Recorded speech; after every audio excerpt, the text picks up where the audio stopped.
demeure tout de même très marquée la discrimination entre hommes et femmes dans la pratique sportive et parmi les femmes selon les milieux sociaux et en particulier la question de l'immigration. C'est quelque chose que vous avez particulièrement approché C'est-à-dire que je ne l'ai pas approché pour énoncer la discrimination, je l'ai approché pour voir où ça pouvait au contraire faire irruption comme pratique quand même. Notamment, si on sort de la question scolaire, moi ça m'a frappé qu'en Iran, en Algérie, la question du rapport, alors vous mettiez une image africaine, la question de faire du foot, donc faire pas n'importe quel sport, hein, pas du badminton, faire du foot était une chose revendiquée.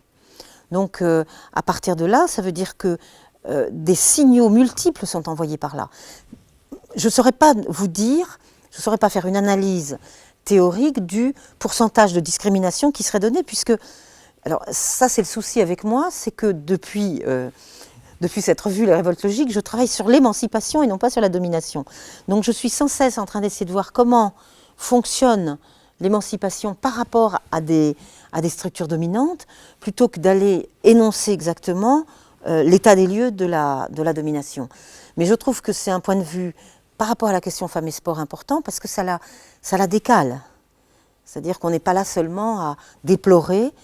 En revanche, ce qui est sûr, c'est qu'il faut poser des questions. Par exemple, je ne saurais pas répondre à votre question de l'abandon de la pratique sportive des filles à 15 ans à l'école en fonction de l'origine sociale. Je ne peux pas répondre à cette question-là. Parce que intervient toute la question aussi du changement, de la transformation des filles, notamment le changement hormonal à l'époque de l'adolescence, et quel est le plus ou moins de liberté suivant les milieux. On risquerait d'avoir des surprises. Hein. Ça, c'est une belle image. C'est en Iran. Voilà, vous avez à la fois la marque, la pesanteur sociale et en même temps ce ballon en suspension. Peut-être l'indice, il y a quelque chose qui... je ne sais pas s'il y a de la pesanteur sociale, alors parce qu'il va falloir parler de la question du foulard, parce que pour moi, ça a été extrêmement important dans le débat qui est contemporain des années dont je parlais, fin des années 90, qui est contemporain de la discussion d'une éventuelle loi interdisant le port du foulard à l'école.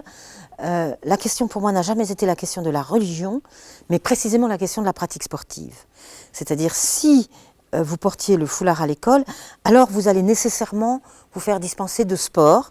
Donc là, c'est pas que il y aurait des intériorisations, etc. Là, c'est une frontière. Vous ne pouvez pas faire du sport dans les écoles françaises. Si vous portez le foulard, vous ne pouvez pas aller à la piscine, vous ne pouvez pas... Bon, parce que je parle beaucoup de la piscine, mais je crois que c'est un lieu de... La question des règles des filles, qui est un embarras extraordinaire pour la pratique sportive des filles jeunes. Et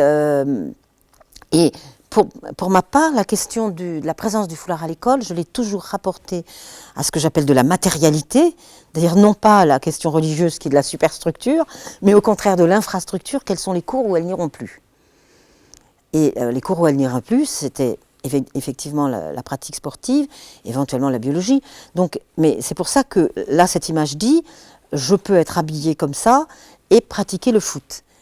Après, et c'est une question extrêmement importante, est-ce que je vais pouvoir pratiquer les sports de...